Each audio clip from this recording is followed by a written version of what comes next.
I want to ask you something before we even get started. When you woke up this morning, what was the first thing you felt? Was it rested, anxious, already behind, already tired before the day had a chance to begin? I ask because I think a lot of us have gotten so used to a low homo stress running in the background that we've stopped recognizing it as a problem.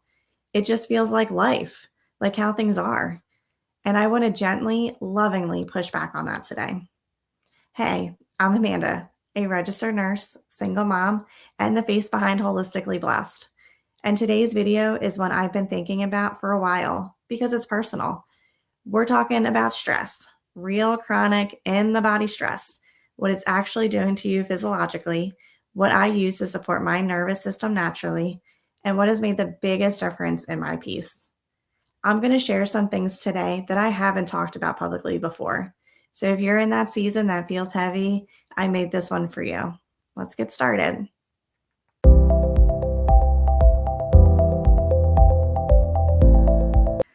Let's start with what actually happens in your body when you're under chronic stress, because I think understanding the physiology genuinely helps people take it seriously.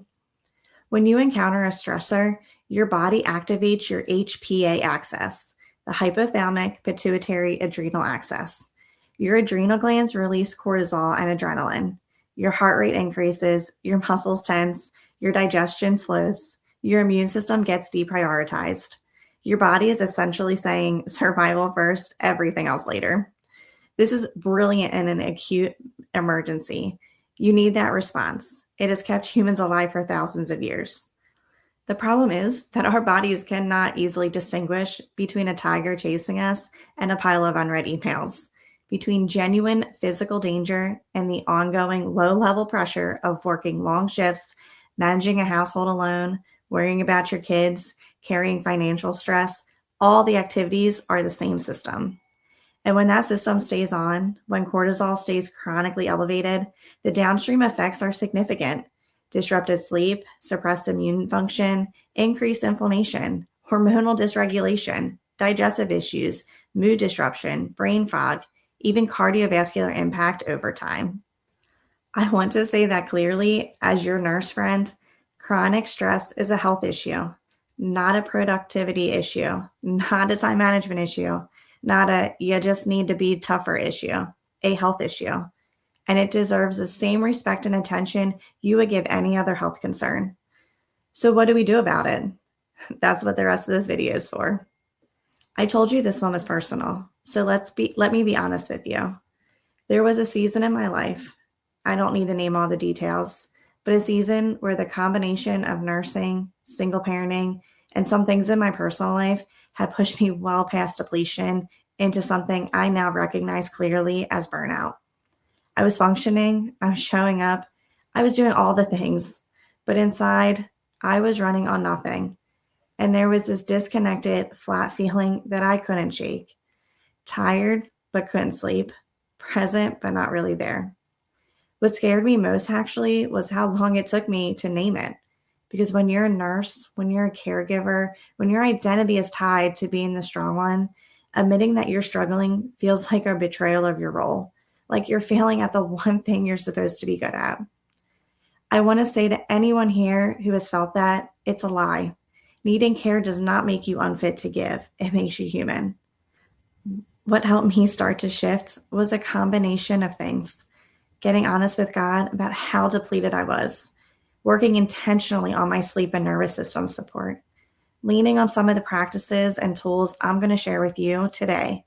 And slowly, very slowly, learning to treat myself with a fraction of the care I give my patients. I'm not fully there yet. Honestly, it's an ongoing work, but I am so much better, and I want that for you too. So let's talk about the tools in my nervous system support toolkit, starting with the ones I use every single day. The first is adaptive. This is doTERRA's blend specifically formulated for nervous system and emotional support. Wild orange, lavender, copaiba, spearmint, magnolia, rosemary, neroli, and sweetgrass. I apply it to the back of my neck and my wrist on high stress days, which as a single nurse mom is most days. It's grounding and calming without being sedating. After all, I still need to function and show up. Adaptive supports that. The second is lavender. I've said it before and I'll say it again. Lavender is foundational. The research on linalool and its effects on the central nervous system is some of the most robust in the essential oil research landscape. I diffuse it every night, apply it diluted to my wrist before bed, and on truly hard days, I just open the bottle and take a few slow, deep breaths directly from it. Simple, effective, and nurse approved. The third is balance. doTERRA's grounding blend. Spruce, hoewood, frankincense, blue tansy, blue chamomile, and osmanthus. I put this on the soles of my feet in the morning, and there's something so grounding about the nature of this blend that I genuinely feel both emotionally and physically. On mornings when anxiety tries to take the wheel before the day even begins, this is part of my response. I'll always say this clearly. These oils are tools in a holistic approach, not a cure, not a replacement for therapy, medical care, or the deeper work, but as part of an intentional nervous system support practice. They have genuinely made a difference in my life. I want to teach you something right now that you can use today. And I mean right now. You can actually do this along with me. It's called box breathing, and this is not a wellness trend. This is a technique used in clinical settings by first responders, by the military, and by healthcare workers who need to regulate under pressure. I use it, and I want to teach you how to use it too. Here's how it works.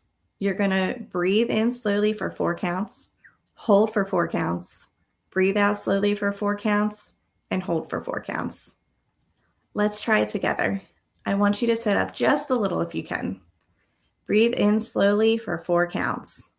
1, 2, 3, 4. Hold for 4 counts. 1, 2, 3, 4. Breathe out slowly for 4 counts. 1, 2, 3, 4. And hold for 4 counts. 1, 2, 3, 4. So how do you feel? Comment below and let me know what you thought of that exercise. That is 1 cycle. Do it 4 to 6 times, and I promise you, as a nurse who understands the physiology, you will feel a shift. What is happening in your body right now is that you are activating your parasympathetic nervous system. You are literally telling your brain you are not in danger. You can come out of fight or flight. You can rest. This takes 2 minutes. It requires nothing, and it works. I encourage you to do this every morning before you get out of bed and anytime during the day when you feel the stress response starting to take over.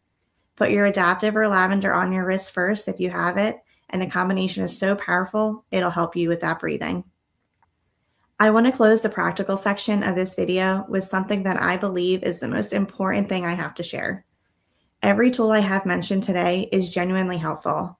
The breath work, the oils, the nervous system education, all of it matters, and all of it has its limits. The most transformative practice for my piece has the thing that has changed the texture of my life more than anything else is surrender. Not giving up, not passivity, surrender in the Philippians 4 sense. Do not be anxious about anything, but in every situation, by prayer and petition, with thanksgiving, present your request to God. And the peace of God, which transcends all understanding, will guard your hearts and your minds in Jesus Christ. I have felt that peace in seasons where my cortisol levels were probably through the roof and my circumstances had not changed at all.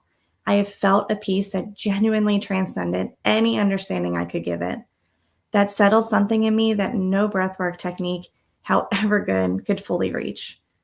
My practice is simple. Every morning before I reach for my phone, before the boys wake up, before the to-do list starts, I spend a few minutes in prayer.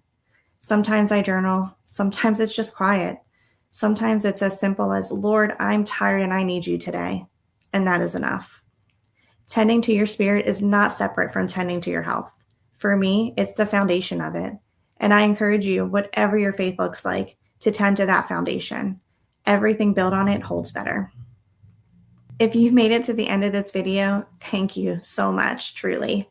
I hope that something in here gave you the language for what you've been feeling, or a tool you can use today. And just a reminder that your nervous system matters and you are allowed to tend to it.